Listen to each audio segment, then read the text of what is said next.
Hi, this is Raymond Stapleton with DragonBlogger.com, and today we're going to do a review of a product that is sitting there on the screen, and this particular product is called the MVPower IP cam. I'm doing this way because I wanted to show you how this cam works in conjunction with the software that is associated with it. If you look on the screen here, you can see my mouse moving around. You see a number of different blank windows, and we're going to get rid of one of those so that we're left with only a picture of my phone. Not exactly something that you want to see, is it? So let's take a look at what we can do. Notice that the webcam itself is moving around. And in just a moment,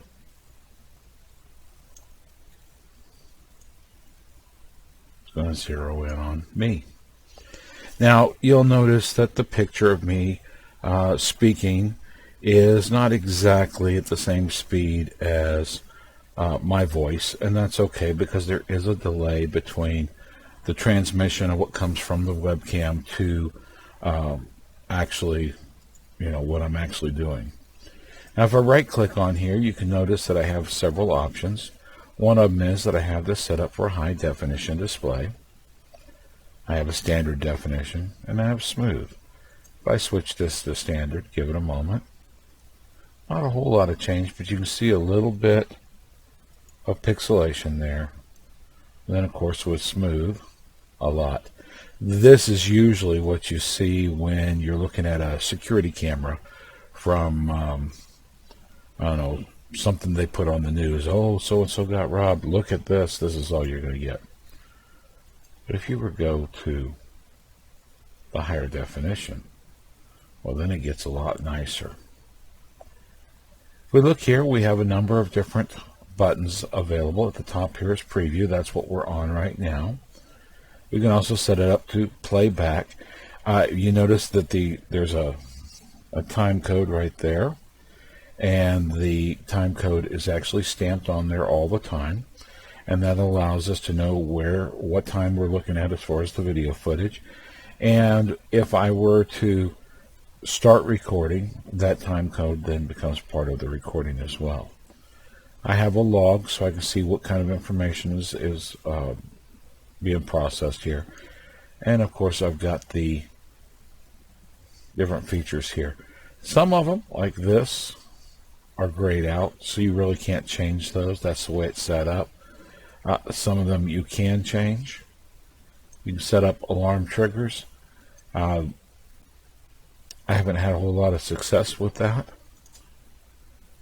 so I don't mess with that too much. What I like about this camera is the fact that I can adjust it. I can look up and look down, look all around there.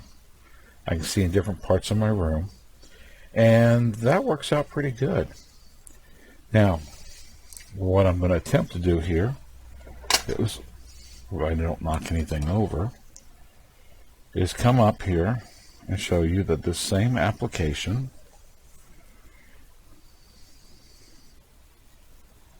is available on the Android. And there is a lot of color that is affecting the screen. Whoops. I must have turned it off.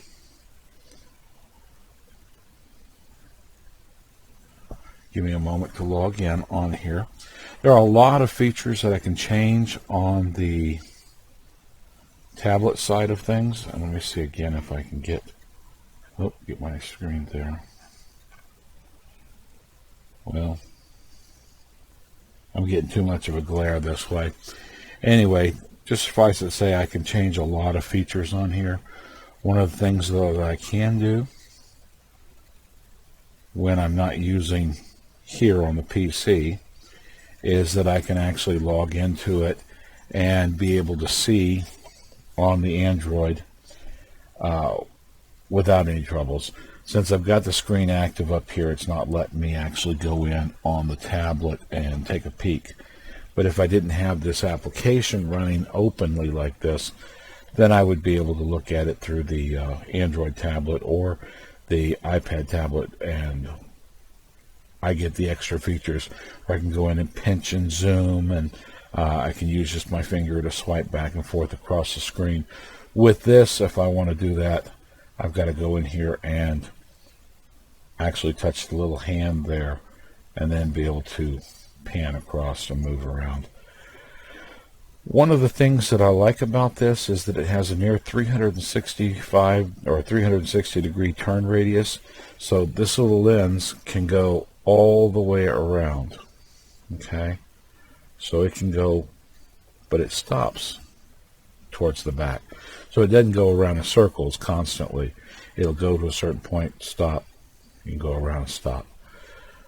You can go up and down. We can also have our voice communications back and forth so that I can talk on to somebody who might be looking at me. I just press a little button on the tablet, and I'll be able to communicate back and forth, and anything that's being said can then be heard directly through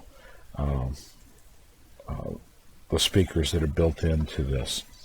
If you look at the back, and I'll just turn this around, which means that the camera will be looking in a different direction, you can see it doesn't do too good looking at the screen like that because I'm getting too many screens shown up.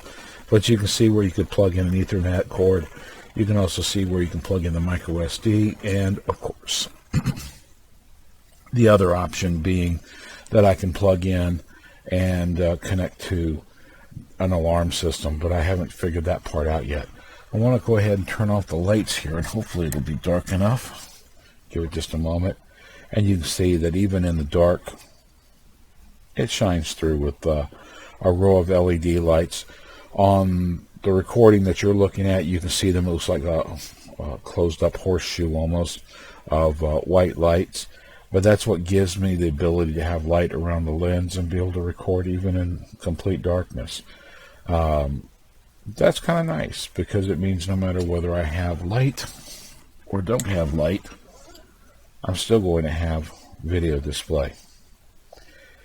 The display looks pretty decent on the computer screen. It probably be somewhat more degraded by looking at it recorded through a recording, but on the tablets it looks very, very nice.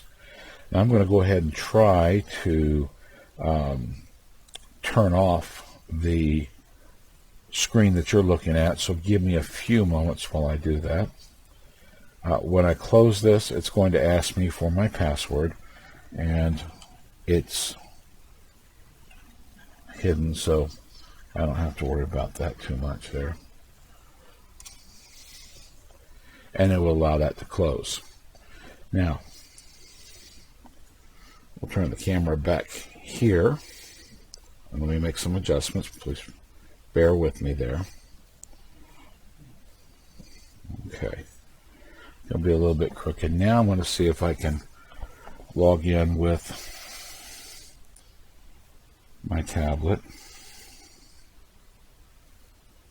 And there we go. And you can see that you've got me showing you the tablet, showing you the tablet, showing you the tablet into infinity. I can put this into a full screen mode, which means I have a much better vision. And just like I told you before, I can,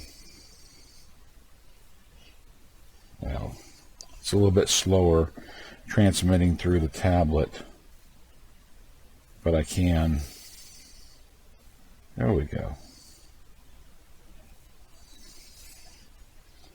I can move the lens around and change the focus.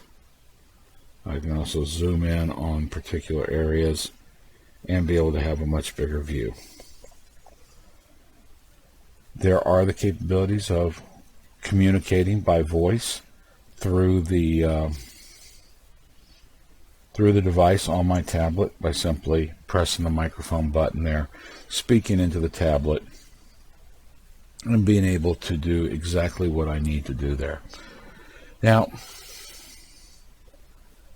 this particular device has a great visual range. It has very high quality audio to it. It has a great microphone. It did take a little bit to set up initially.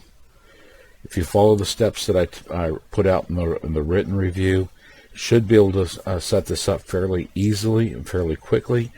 If you go to the website that is associated with the software that I also listed in the written review, you will be able to find in the frequently asked questions area of their site a fairly detailed and in-depth explanation on how to set this device up and to get it running and going.